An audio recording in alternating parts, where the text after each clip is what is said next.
కేసీఆర్ గారి ప్రభుత్వం ఆ రోజు 34% రిజర్వేషన్ ఇవ్వాలని చెప్పి అసెంబ్లీలో తీర్మానం చేసి పంపించిన తర్వాత సుప్రీంకోర్టు ఆ రోజు కొంతమంది కోర్టుకు పోతే ఇది 34% కాదు, ఇది 50% అబోవ్ అంటే చెల్లదు అని చెప్పి 22%కే ఆ రోజు ఎలక్షన్ జరిగింది.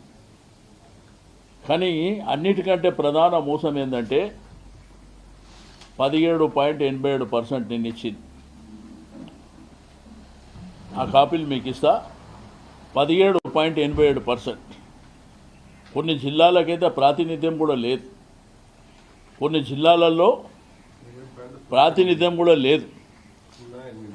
ఆడ ఇచ్చింది ఏంటంటే వాళ్ళు మరీ దారుణంగా ఆదిలాబాద్లో 460 ఉంటే గ్రామ పంచాయతీలు 61 ఇచ్చారు. అదేవిధంగా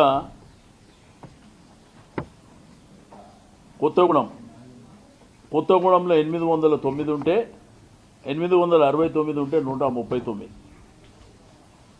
హనుమకొండలో 272 ఉంటే 72.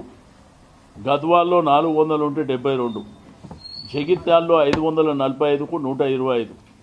జనగాంలో 263కు 69. మరి భూపాలపల్లి 260 ఉంటే 56. కామారెడ్డిలో 526 ఉంటే 92. కరీంనగర్లో 613 ఉంటే 117.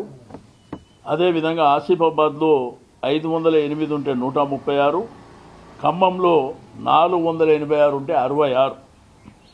అదేవిధంగా మహబాద్ 594కు 107. మహబూబ్ నగర్లో 268కి 63. మంచిర్యాలలో 317 ఉంటే 47. మెదక్లో 427కు 105.